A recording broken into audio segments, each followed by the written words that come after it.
Hi everyone, solutions पढ़ रहे थे हम लोग और पिछला लेक्चर में जो है आइडियल सॉल्यूशंस के बारे में डिस्कस किए थे, जिसमें हमने देखा कि आइडियल सॉल्यूशंस वे सॉल्यूशंस हैं जो रॉल्स लॉ को ऑबे करते हैं पूरे कंसंट्रेशन रेंज और एट ऑल टेम्परेचर्स। उसके लिए कंडीशन था कि आइडियल सॉल्यूशंस वैसे दो कंपोनेंट्स को मिलाने से बनता है जिस लिक्विड कंपोनेंट्स का इंटरमॉलिक्यूलर फोर्स एक जैसा हो, मतलब ऑलमोस्ट सेम स्ट्रेंथ का हो, साथ ही साथ मॉलिक्यूलर साइज एक जैसा हो। और चूंकि ऐसे सॉल्यूशन रॉल्स लॉ को ऑबे कर रहे थे, तो रॉल्स लॉ का जो क्राइटेरिया हमने पढ़ा था कि किसी भी सॉल्यूशन में एक कंपोनेंट का जो पार्शियल वेपर प्रेशर है वह बराबर होता है उसके मोल फ्रैक्शन और vapour pressure in the pure state के प्रोडक्ट का, तो वह ऑबे होगा। फिर हमने देखा था कि volume change or mixing zero होगा, heat change or mixing zero होगा, Gibbs free energy change negative होगा और इंट्रॉपी चेंज पॉजिटिव होगा। ये सारे फैक्टर्स जो है हम लोग देख चुके थे आइडियल सॉल्यूशन में। आज हम लोग अब इसमें डील करेंगे नॉन आइडियल सॉल्यूशन को। So non ideal solutions are those solutions which do not obey Raoult's law, do not obey Raoult's law, जो रॉल्स लॉ को ऑबे नहीं करता हो। इसका मतलब क्या हुआ कि जैसे मान लो ए और बी दो लिक्विड कंपोनेंट्स हैं, ए और बी दो लिक्विड कंपोनेंट्स हैं, तो इन दोनों लिक्विड कंपोनेंट्स को मिलाने के बाद एक सॉल्यूशन बनेगा ए बी। तो इस सॉल्यूशन में जो ए का पार्शियल वेपर प्रेशर है P A should be equal to P naught A into X A and similarly P B should be equal to P naught B into X P. ऐसा होना चाहिए। तो ऐसा यदि होगा तब तो ये आइडियल हो जाएगा। हम लोग नॉन आइडियल पढ़ रहे हैं कि नॉन आइडियल में जो है रॉल्स लॉ को ऑबे नहीं करेगा, तो अब वो नहीं करने का मतलब हुआ कि नॉट इक्वल होगा P A not equal to P naught A into X A and P B not equal to P naught B into X B. तो ऐसे सॉल्यूशन वैसे दो लिक्विड कंपोनेंट्स को मिलाने से बनता है जिसका molecular size, intermolecular force, structure सारे अलग अलग हों।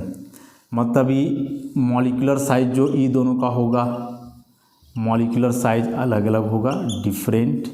इंटरमॉलिक्यूलर फोर्स जो होगा आईएमएफ, इंटरमॉलिक्यूलर फोर्स, वह भी अलग अलग होगा, अलग अलग स्ट्रेंथ का होगा। किसी लिक्विड में मजबूत बॉन्ड हो सकता है, किसी में कमज़ोर हो सकता है। दोनों को मिलाओगे तो यहाँ भी जो अट्रैक्टिव फोर्स का मैग्नीट्यूड है वह चेंज करेगा। और यदि इतने सारे बात हो रहे हैं कि मॉलिक्यूलर साइज डिफरेंट है, इंटरमॉलिक्यूलर फोर्स का मैग्नीट्यूड अलग अलग है, साथ ही साथ स्ट्रक्चर अलग अलग हो जा रहा है, तो इस केस में नॉन आइडियल सॉल्यूशन के लिए जो डेल्टा वी है, volume change or mixing not equal to zero and at the same time heat change or mixing not equal to zero. मतलब कि यदि आप नॉन आइडियल सॉल्यूशन बनाते हो तो सॉल्यूशन का वॉल्यूम या तो दोनों प्योर लिक्विड कंपोनेंट्स के वॉल्यूम से ज़्यादा होगा या उससे कम होगा, उसके बराबर नहीं आएगा। उसके बराबर आएगा तब तो फिर वो आइडियल बन जाएगा ना, तो उसके बराबर नहीं आएगा। उसी प्रकार से ऐसे सॉल्यूशन को बनाने का के लिए जो है या तो आपको हीट एनर्जी देना पड़ेगा या हीट एनर्जी इवॉल्व होगा। डेल्टा एच जीरो के बराबर नहीं है, तो डेल्टा एच जीरो होता है मतलब हीट एनर्जी एब्जॉर्ब या रिलीज नहीं होगा। यहाँ बराबर नहीं है, इसका मतलब या तो एब्जॉर्ब या तो रिलीज होगा। तो जैसे अभी आप देख रहे हो कि P A not equal to this, P B not equal to this, delta भी not equal to zero and delta H not equal to zero. अब इक्वल टू नहीं है तो यहाँ से दो केस आने वाला है कि यदि आप पी ए इसके इक्वल नहीं है तो क्या है, तो क्या है मतलब या तो ग्रेटर हो सकता है या तो स्मॉलर हो सकता है। तो यहाँ से अब दो केसेस एराइज होंगे, एक जिसमें या पी ए रॉल्स लॉ के एक्सपेक्टेशन की तुलना में बढ़ जाएगा और दूसरा जिसमें कम हो जाएगा। तो इस आधार पे जो नॉन आइडियल सॉल्यूशन है यहाँ से दो कैटेगरी में बंटने वाला है, दो कैटेगरी में। तो नॉन आइडियल सॉल्यूशंस दो कैटेगरी में बटेंगे। सबसे पहला non ideal solution showing positive deviation, showing positive deviation, और अगला कैटेगरी की non ideal solution showing negative deviation, negative deviation show करेगा। अब ये पॉजिटिव और नेगेटिव डेविएशन क्या है, अच्छे से कंसेप्ट को समझोगे। जैसे मान लो कि आप दो लिक्विड कंपोनेंट लिए ए प्लस बी और मिल करके आप बनाए ए बी। ठीक। तो इसमें ए के मॉलिक्यूल्स होंगे, यहाँ बी के मॉलिक्यूल्स होंगे, और यहाँ ए और बी दोनों आपस में जुड़ करके एक अलग टाइप का मॉलिक्यूल का फॉर्मेशन करेंगे। अब यदि यह जो प्योर लिक्विड्स है ए और बी, इन दोनों लिक्विड्स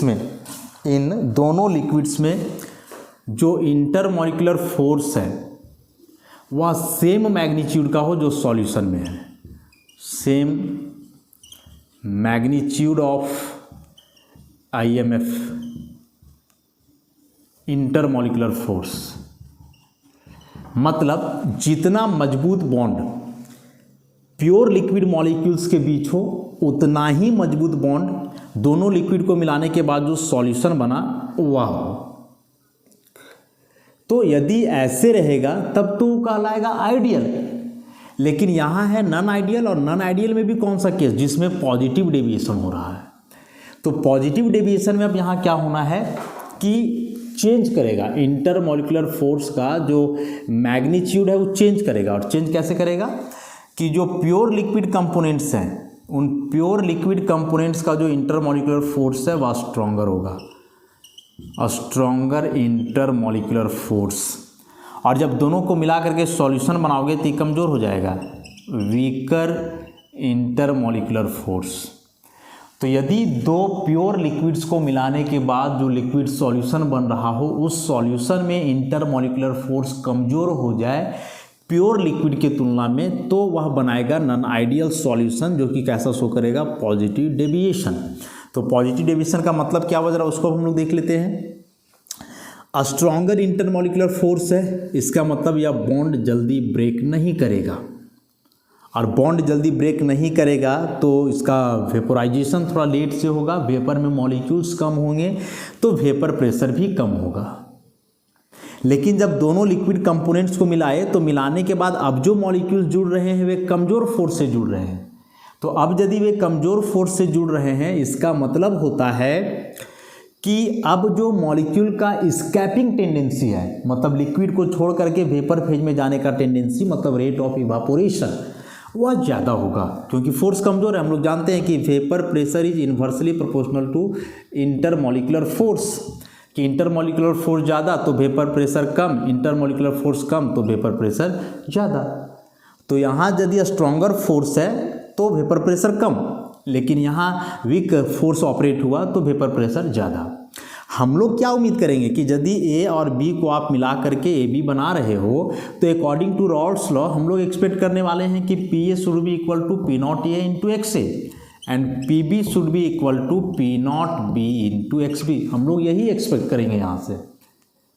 लेकिन ऐसा तब होगा जब यहाँ इंटरमॉलिक्यूलर फोर्स का मैग्नीट्यूड क्या हो, एक जैसा हो, जितना मजबूत बॉन्ड यहाँ उतना ही यहाँ, तब ऐसा होगा। लेकिन यहाँ ऐसा नहीं है, फोर्स कमज़ोर हो जा रहा है, और बताया कि जब फोर्स कमज़ोर हो जाएगा तो मॉलिक्यूल का इवापोरेशन जल्दी होगा। जैसे कि आप दो अलग अलग कंटेनर में दो लिक्विड्स लो, ठीक है, और ये दोनों प्योर लिक्विड्स है, उसके मॉलिक्यूल के बीच का फोर्स स्ट्रॉन्ग है, और चूंकि स्ट्रॉन्गर फोर्स है तो इवापोरेशन स्लो होगा, वेपर मॉलिक्यूल्स कम होंगे तो वेपर प्रेशर भी कम लगेगा। लेकिन जब ये दोनों को आप मिला दिए एक में, और जब दोनों को मिला दिए तो अभी ये दो मॉलिक्यूल जो आपस में जुड़ेंगे वे कमज़ोर फोर्स से जुड़ेंगे।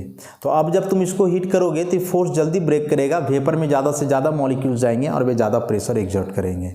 तो रॉल्स लॉ के अनुसार जो वेपर प्रेशर होना चाहिए उससे अब अधिक वेपर प्रेशर होगा, क्योंकि फोर्स कमज़ोर हो चुका है। और चूंकि अब वेपर प्रेशर बढ़ जा रहा है दोनों लिक्विड कंपोनेंट्स को मिलाने के बाद, that's why it is called non ideal solution showing positive deviation. Non ideal solution मतलब वेपर प्रेशर रॉल्स लॉ के अनुसार बराबर नहीं हुआ, होना चाहिए इसका बराबर, लेकिन बराबर नहीं हुआ। तो बराबर नहीं हुआ तो क्या हुआ, बढ़ गया, और बढ़ जा रहा है, इसलिए इसको पॉजिटिव डेविएशन बोलते हैं। डेविएशन माने चेंज, विचलित होना, बदलना, कुछ परिवर्तन होना। तो परिवर्तन या तो पॉजिटिव डायरेक्शन में हो सकता है, बढ़ सकता है, या तो नेगेटिव डायरेक्शन में घट सकता है। तो यहाँ वेपर प्रेशर बढ़ जा रहा है, that's why it is called positive deviation. और जब वेपर प्रेशर बढ़ेगा तो अब यह इक्वल नहीं होगा, ग्रेटर देन हो जाएगा ऐसा। और जब इसके लिए आप ग्राफ प्लॉट करोगे तो कुछ ऐसा ग्राफ आएगा।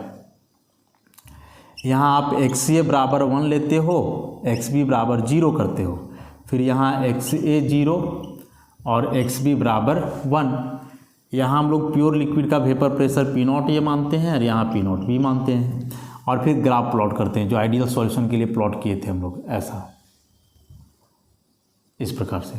लेकिन यह जो कर्व है वो आइडियल सॉल्यूशन के लिए है। अब बनाना है आपको नॉन आइडियल, और नॉन आइडियल में भी वैसा सॉल्यूशन जो पॉजिटिव डेविएशन शो करेगा। तो पॉजिटिव डेविएशन में वेपर प्रेशर बढ़ जाएगा, तो नीचे से ऊपर तो यहाँ वेपर प्रेशर इंक्रीज ही करता है, तो अब क्या होगा कि सारा ग्राफ ऊपर शिफ्ट करेगा। ऐसा कि जो ग्राफ ऊपर शिफ्ट कर रहा है इसका मतलब हुआ कि अब वेपर प्रेशर क्या होगा, बढ़ जाएगा, इंक्रीज कर जाएगा। तो if we mix two liquids to form a solution, and if the intermolecular force in solution is weaker than the pure liquid components, then the escaping tendency of molecules from the solution will be greater than those from the pure liquids. As a result, each component in the solution has a partial vapor pressure greater than that expected from the Raoult's law, and also the total vapor pressure will be greater than expected from Raoult's law or ideal behavior. And such type of solution in which the vapor pressure of each component will be greater than expected from Raoult's law is called non-ideal solution showing positive deviation. Example की यदि बात करें, ऐसे solution का example की यदि हम लोग बात करें तो बड़ा ही कॉमन सा एग्जाम्पल है इथेनॉल और वाटर का मॉलिक्यूल। इथेनॉल और वाटर का मॉलिक्यूल एग्जाम्पल इस कैटेगरी का हुआ ethanol and water. Ethanol C2H5OH, फिर C2H5, ये इथेनॉल के दो मॉलिक्यूल्स आपस में हाइड्रोजन बॉन्ड से जुड़ते हैं। ठीक, वाटर के दो मॉलिक्यूल भी हाइड्रोजन बॉन्ड से ही जुड़ते हैं, हाइड्रोजन बॉन्ड से यहाँ भी ये जुड़ेंगे। लेकिन जो वाटर मॉलिक्यूल में हाइड्रोजन बॉन्ड है वह मजबूत है इथेनॉल के तुलना में, और उसका रीजन हुआ कि यहाँ H है और यहाँ या इथाइल है, तो इथाइल नॉन पोलर है और नॉन पोलर ग्रुप आने से हाइड्रोजन बॉन्ड का स्ट्रेंथ कम हो जाता है। जब आप ये दोनों लिक्विड को मिलाओगे तो मिलाने के बाद क्या होगा कि अब एक मॉलिक्यूल होगा इथेनॉल का और दूसरा मॉलिक्यूल होगा वाटर का, तो यहाँ भी हाइड्रोजन बॉन्ड ही बनेगा। लेकिन यह जो हाइड्रोजन बॉन्ड होगा ये दोनों हाइड्रोजन बॉन्ड की तुलना में वीक होने वाला है, कमज़ोर होने वाला है। यदि इस हाइड्रोजन बॉन्ड का स्ट्रेंथ 5 किलो जूल पर मोल के हिसाब से है, इसका 7 किलो जूल पर मोल के हिसाब से है, तो इसका दोनों से कम होगा, 3-4 इसके आसपास होगा।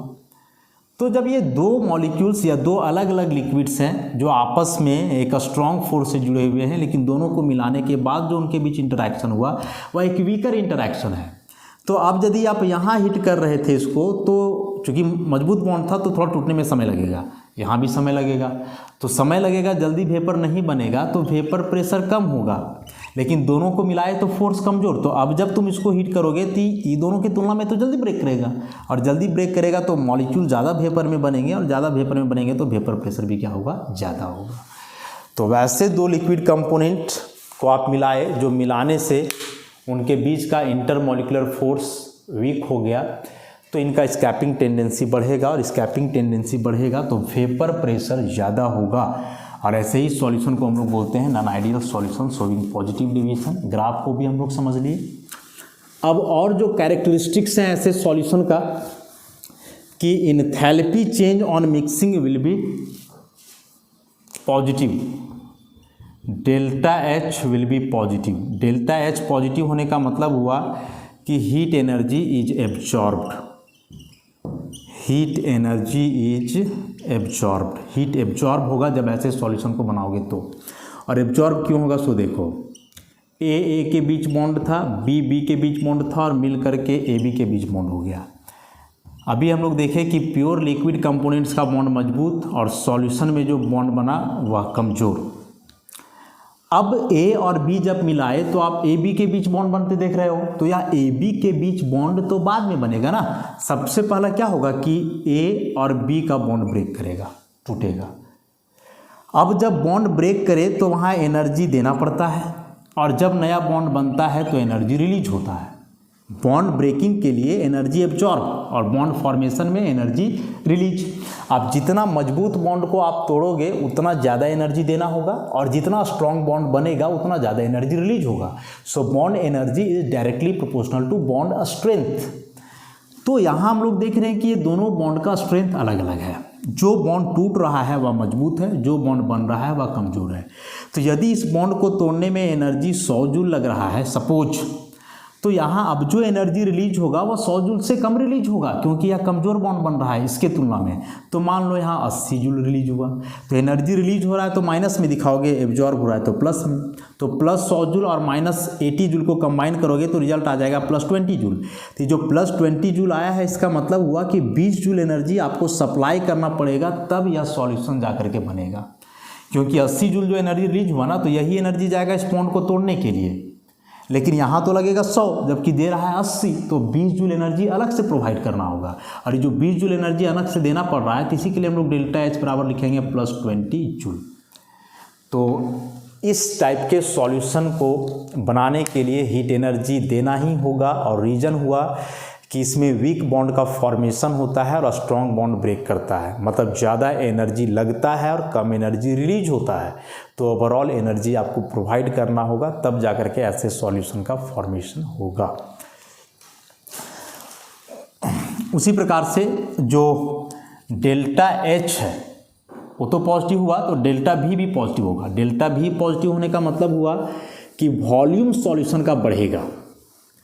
वॉल्यूम बढ़ेगा मतलब यदि आप 100 ml A मिलाते हो, 100 ml A और 100 ml B, तो हम लोग एक्सपेक्ट करेंगे कि 200 ml A भी बनेगा, लेकिन नहीं, ग्रेटर देन 200 ml। और क्यों 200 ml से ज़्यादा बनेगा? तो प्योर लिक्विड मॉलिक्यूल है, तो अभी देखें कि बॉन्ड मजबूत है, तो मजबूत है तो मान लो कि मॉलिक्यूल अभी इतने दूर हैं, ये भी मजबूत है तो यहाँ भी इतने ही दूर हैं। लेकिन जब सॉल्यूशन बना तो बॉन्ड कमज़ोर, और बॉन्ड जब कमज़ोर हुआ तो मॉलिक्यूल तो थोड़ा मूव करेगा ना, आगे जाएगा ऐसे। तो मजबूत बॉन्ड है, मॉलिक्यूल नज़दीक है तो देखो कम जगह घेर रहा है, लेकिन बॉन्ड कमज़ोर हुआ, मॉलिक्यूल्स दूर चले गए तो आप देखो ज़्यादा जगह घेर रहा है। तो ज़्यादा जगह घेर रहा है मैंने वॉल्यूम बढ़ रहा है ऐसा। तो इस टाइप का सॉल्यूशन के फॉर्मेशन के दरमियान क्या होता है कि सॉल्यूशन में जो इंटर मॉलिक्यूलर अट्रैक्शन है वह वीक हो जाता है, और उसके चलते मॉलिक्यूल्स एक दूसरे से दूर चले जाते हैं, ज़्यादा जगह घेरते हैं, इसलिए वॉल्यूम बढ़ जाता है।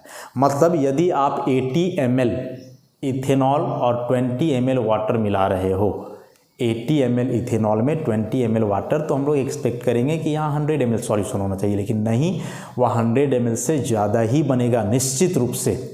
थोड़ा सा ज़्यादा होगा, जो देखने से पता नहीं चलेगा कि आप ग्लास में जो है इथेनॉल लिए और वाटर मिलाए तो आधा ग्लास लिए थे तो भर जाएगा, ऐसा नहीं। Slight increase in volume is observe, थोड़ा सा बढ़ेगा जो देख करके पता नहीं चलता है, लेकिन थ्योरी के अनुसार तो वह बढ़ेगा ही और बढ़ता ही है रियलिटी में भी।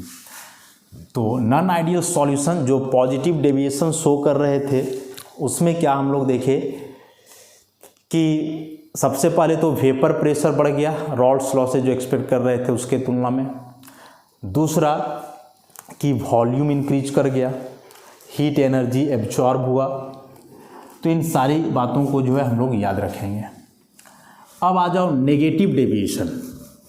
ये तो पॉजिटिव डेविएशन के बारे में पढ़े, नेगेटिव डेविएशन की अब बात करें हम लोग। Non ideal solution showing negative deviation, showing negative deviation, negative deviation. अब क्या होगा कि जैसे ए बी बी मिल करके ए बी बनाया, तो ए बी का 2 ऐसे बनेगा इस प्रकार से। अब जो प्योर लिक्विड कंपोनेंट है इसका बॉन्ड हो कमज़ोर, वीकर, और जब दोनों को मिलाए तो अभी 2 मॉलिक्यूल्स के बीच जो बॉन्ड बना वो बना है मजबूत, स्ट्रॉन्गर। ऐसा हो सकता है, कैसे होगा ज़रा देखो। जैसे आप मान लो लेते हो एसीटोन प्लस क्लोरोफॉर्म, एसीटोन का structure CH3CH3 double bond O। एक और एसीटोन आप लोगे तो यहाँ भी ऐसा ही होगा। और 2 एसीटोन मॉलिक्यूल के बीच जो फोर्स ऑपरेट होता है यहाँ, वह डायपोल फोर्स होता है। यहाँ जो फोर्स बनेगा दिस इज डायपोल। पोलर है, डायपोल डायपोल। उसी प्रकार से प्योर क्लोरोफॉर्म लोगे तो प्योर क्लोरोफॉर्म में भी ऐसा ही बॉन्ड बनता है, डायपोल डायपोल। H और एक और ले लो आप Cl Cl Cl H, तो यहाँ भी इस पर पार्शियल पॉजिटिव और यहाँ तो नेगेटिव नहीं आएगा, बगल में इलेक्ट्रॉन विड्रॉइंग ग्रुप है, यहाँ पार्शियल नेगेटिव, तो यहाँ भी अपोजिट चार्ज के बीच इंटरेक्शन हो रहा है, तो ये भी कहलाएगा डायपोल डायपोल। लेकिन यदि आप क्या करते हो कि दोनों को आपस में मिला देते हो, तो मिलाने के बाद अब जो बॉन्ड बनेगा वो बनेगा एक एसीटोन और दूसरा क्लोरोफॉर्म होगा ऐसे। और अब जो यहाँ इंटरेक्शन होगा this is hydrogen bond, hydrogen bond. और बहुत अच्छे से हम लोग जान रहे हैं कि hydrogen bond is much stronger than dipole dipole interaction. तो यहाँ जो सॉल्यूशन में बॉन्ड बना हुआ मजबूत हो गया और स्ट्रॉन्ग, और यहाँ जो फोर्स हैं वे कमज़ोर हैं इसके तुलना में। तो प्योर लिक्विड कंपोनेंट्स हैं तो उसके मॉलिक्यूल के बीच का बॉन्ड कमज़ोर होगा, लेकिन जब दोनों को मिला दिए तो अब एक दूसरे के मॉलिक्यूल के साथ जो बॉन्ड बनेगा स्ट्रॉन्ग होगा। अब यहाँ देखो, यह जो हाइड्रोजन बॉन्ड बना रहा है दिस हाइड्रोजन, वह कोई मोर इलेक्ट्रोनेगेटिव एटम से जुड़ा हुआ नहीं है। लेकिन हम लोग जो पढ़े हैं कि हाइड्रोजन बॉन्ड वही हाइड्रोजन बनाएगा जो या तो नाइट्रोजन, ऑक्सीजन या फ्लोरीन से जुड़ा हो। यहाँ तो यह हाइड्रोजन कार्बन से जुड़ा हुआ है, तो कैसे? तो हाइड्रोजन बॉन्ड बनने के पीछे यहाँ कारण हुआ कि यह कार्बन आगे 3 स्ट्रॉन्ग इलेक्ट्रॉन विड्रॉइंग ग्रुप से जुड़ा हुआ है हैलोजन से, और ये तीनों इलेक्ट्रॉन विड्रॉइंग ग्रुप कार्बन के इलेक्ट्रॉन को जब विड्रॉ करेंगे तो कार्बन पे एक हाई मैग्नीट्यूड का पॉजिटिव चार्ज क्रिएट होगा, और उस हाई मैग्नीट्यूड का पॉजिटिव चार्ज क्रिएट होने के चलते फिर ये हाइड्रोजन के इलेक्ट्रॉन को विड्रॉ करेगा और हाइड्रोजन एक्टिव हो जाएगा, और एक्टिव हाइड्रोजन होने के चलते फिर यह हाइड्रोजन बॉन्ड बनाएगा। तो प्योर एसीटोन और प्योर क्लोरोफॉर्म के मॉलिक्यूल्स थे तो आपस में डायपोल डायपोल इंटरेक्शन से जुड़ रहे थे, लेकिन जब दोनों को हमने मिला दिया तो मिलाने के बाद एक एसीटोन और एक क्लोरोफॉर्म मॉलिक्यूल के बीच जो बॉन्ड बना वह बॉन्ड हो गया स्ट्रॉन्ग हाइड्रोजन बॉन्ड। तो अब मान के चलो कि तुम प्योर एसीटोन को हिट कर रहे हो और प्योर क्लोरोफॉर्म को, तो चूंकि यहाँ बॉन्ड कमज़ोर है ना, वीकर बॉन्ड है और कमज़ोर है तो ये जल्दी ब्रेक करेगा, और जल्दी ब्रेक करेगा तो इवापोरेशन जल्दी होगा, वेपर में ज़्यादा मॉलिक्यूल्स बनेंगे और वेपर प्रेशर क्या होगा, ज़्यादा। तो ये दोनों का वेपर प्रेशर ज़्यादा होगा, लेकिन दोनों को मिलाए तो आपस का बॉन्ड मजबूत हो गया, तो अब तो ये जल्दी नहीं टूटेगा, और अब जल्दी नहीं टूटेगा और हीट करोगे तो इवापोरेशन जल्दी नहीं होगा, वेपर में मॉलिक्यूल्स कम बनेंगे, और कम वेपर मॉलिक्यूल्स बनेंगे तो वेपर प्रेशर भी क्या होगा, कम होगा। हम लोग यहाँ एक्सपेक्ट करेंगे ऐसा कि PA should be equal to P0A into XA and PB should be equal to P0B into XB। लेकिन आइडियल केस रहता तब ना, इंटरमोलिकुलर फोर्स एक जैसा रहता तब, यहाँ तो स्ट्रॉन्ग हो जा रहा है फोर्स तो वेपर प्रेशर कम हो जाएगा ऐसा, PA less than and PB less than. तो इसके लिए जब आप ग्राफ प्लॉट करोगे तो इस बार ग्राफ सारा नीचे शिफ्ट करेगा। यहाँ आप ले रहे थे P0A, यहाँ ले रहे थे P0B, ऐसा बना रहे थे ऐसा, यहाँ XA था 1 और यहाँ XB था 1। तो ये आइडियल केस का है, लेकिन चूंकि अब वेपर प्रेशर घट रहा है तो ये सारा ग्राफ नीचे की ओर शिफ्ट करेगा, ऊपर से नीचे वेपर प्रेशर कम होता है ऐसे, तो सारा ग्राफ नीचे की ओर शिफ्ट कर जाएगा। तो चूंकि इस केस में वेपर प्रेशर कम हो जा रहा है, डिक्रीज कर जा रहा है, that's why it is called negative deviation, कि वेपर प्रेशर घट जाना। उसके बाद जो वॉल्यूम चेंज ऑन मिक्सिंग है डेल्टा भी वह नेगेटिव होगा, इस केस के लिए delta V negative. Delta V negative क्यों होगा? क्योंकि प्योर मॉलिक्यूल है तो इसके बीच का फोर्स कमज़ोर है तो मॉलिक्यूल दूर दूर होंगे, लेकिन जब दोनों लिक्विड को आपस में मिलाए तब जो फोर्स हुआ वो स्ट्रॉन्ग, तो स्ट्रॉन्ग हुआ तो मॉलिक्यूल नज़दीक आ जाएंगे, नज़दीक आ जाएंगे तो कम जगह घेरेंगे, कम जगह घेरना हमने वॉल्यूम डिक्रीज कर जाना। उसी प्रकार से डेल्टा H का वैल्यू नेगेटिव आएगा। डेल्टा H का वैल्यू नेगेटिव आने का मतलब हुआ कि energy is released during making up such a solution. क्यों? क्योंकि जो बॉन्ड टूट रहा है वो कमज़ोर है, बन रहा है वो स्ट्रॉन्ग है, तो कमज़ोर बॉन्ड टूट रहा है मैंने कम एनर्जी लगेगा, तो यदि इस बॉन्ड को तोड़ने में एनर्जी लग रहा है 100 जूल, तो यहाँ जो बॉन्ड बनेगा उसमें जो एनर्जी रिलीज होगा वह ग्रेटर देन 100 जूल, मान लो 120 जूल रिलीज हुआ, तो रिलीज हो रहा है तो -120, एब्जॉर्ब हो रहा है तो +100, ये दोनों को मिलाओगे तो -20 ही आएगा। मतलब कि यह जो 120 जूल एनर्जी रिलीज हुआ बॉन्ड फॉर्मेशन से, तो यही 120 जूल एनर्जी आएगा इस बॉन्ड को तोड़ने के लिए, लेकिन यहाँ कितना लगेगा 100, तो 20 जूल तो बच जाएगा, तो जो 20 जूल एनर्जी बचेगा वही रिलीज होगा, और एनर्जी रिलीज हुआ मतलब डेल्टा एच का वैल्यू किस में आएगा, नेगेटिव में आएगा। तो जो नॉन आइडियल सॉल्यूशन हुआ नेगेटिव डेविएशन का, इसमें हम लोग क्या बोलेंगे कि if A B interactions in the solution are stronger than the AA and BB interactions of the pure liquid components, then the escaping tendency of A and B types of molecules from the solution will be less than that from the pure liquid। कि यदि solution में bond मजबूत हो जाए pure liquid के तुलना में, तो सॉल्यूशन से मॉलिक्यूल का स्कैप करने का टेंडेंसी मैंने इवापोरेशन कम हो जाएगा। As a result the partial vapour pressure of each component in the solution will be greater than that expected from the Raoult's law. और यदि मॉलिक्यूल का इवापोरेशन जल्दी होता है तो प्रत्येक कंपोनेंट का जो पार्शियल वेपर प्रेशर होगा वह कम होगा रॉल्स लॉ के तुलना में। कम हो जा रहा है ना स्कैपिंग टेंडेंसी, तो वेपर कम बनेगा तो वेपर प्रेशर भी क्या होगा, कम। And also the total vapour pressure of such a solution will be less than that of ideal solution of same composition, and this type of solution is called non-ideal solution showing negative deviation। तो ये थे ideal solution और non ideal. Ideal के बारे में हम लोग पिछला क्लास में डिस्कस किए, और आज अभी नॉन आइडियल सॉल्यूशन, और इस नॉन आइडियल सॉल्यूशन में हम लोग दो केस देखे, non ideal solution showing positive deviation and non ideal solution showing negative deviation. Exam में जो है कई प्रकार के क्वेश्चन पूछे जा सकते हैं इससे। एक तो डेल्टा V डेल्टा H का वेरिएशन पूछेगा कि क्या होता है, या फिर दूसरा कि दो लिक्विड कंपोनेंट्स दिए हुए रहेंगे और पूछता है कि कौन आइडियल बनाएगा कौन नॉन आइडियल। तो आइडियल बनाने का जो कंडीशन था सबसे पहला वह था कि मॉलिक्यूलर साइज सेम होना चाहिए, इंटर मॉलिक्यूलर इंटरैक्शन सेम होना चाहिए। तो कुछ एग्जाम्पल्स हम लिख करके बताते हैं। कुछ एग्जाम्पल्स कि जैसे मान लो आप ऐसा लेते हो, एक एग्जाम्पल है टॉल्विन टू बेंजीन, दूसरा एग्जाम्पल लो n hexane to n heptane, अगला लो water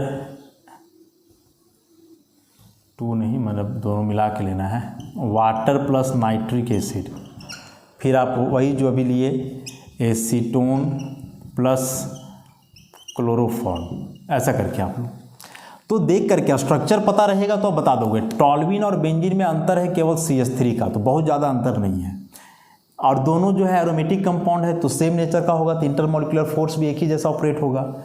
N hexane N heptane, यहाँ 6 कार्बन यहाँ 7 कार्बन, 1 कार्बन का अंतर, दोनों अल्केन ही है तो दोनों में इंटरमॉलिक्यूलर फोर्स सेम। यहाँ देखो एक वाटर एक नाइट्रिक एसिड है, दोनों में अंतर हो गया, मोलर मास में भी काफ़ी अंतर हो जाएगा और अलग अलग नेचर के मॉलिक्यूल्स भी हुए। उसी प्रकार से एसीटोन और क्लोरोफॉर्म, तो ई दोनों अलग अलग नेचर का दिख रहा है तो नॉन आइडियल, ई दोनों जो है एक नेचर का दिख रहा है तो आइडियल। अब नॉन आइडियल में भी कौन पॉजिटिव कौन नेगेटिव, तो इसके लिए फिर ऐसे जो बताया भी एग्जांपल दे करके इंटरमॉलिक्यूलर फोर्स उसको चेक करना होगा, और उसके लिए आपको जो वैन डर वाल इंटरैक्शन का कंसेप्ट है वह पूरी तरह से क्लियर होना चाहिए तब। और उसके लिए शॉर्ट में याद रखोगे कि यदि दो पोलर मॉलिक्यूल्स हैं तो उसके बीच सबसे स्ट्रांग फोर्स ऑपरेट करता है, उससे कमज़ोर फोर्स बनेगा एक पोलर एक नॉन पोलर के बीच, और सबसे कमज़ोर फोर्स बनता है दो नॉन पोलर मॉलिक्यूल के बीच। तो यदि आप पोलर नॉन पोलर भी पहचान पाते हो तो वहाँ से भी बता दोगे कि पोलर पोलर है सबसे स्ट्रांग, पोलर नॉन पोलर है उससे वीक, और दोनों नॉन पोलर है तो सबसे वीक फोर्स वहाँ ऑपरेट होगा। तो इस तरह से यहाँ हम लोग नॉन आइडियल सॉल्यूशन को समाप्त किए। नेक्स्ट लेक्चर में जो है इस चैप्टर को आगे बढ़ाएंगे जिसमें हम लोग एजियोट्रॉपिक मिक्सचर के बारे में पढ़ेंगे। तो आज के लिए इतना ही, धन्यवाद।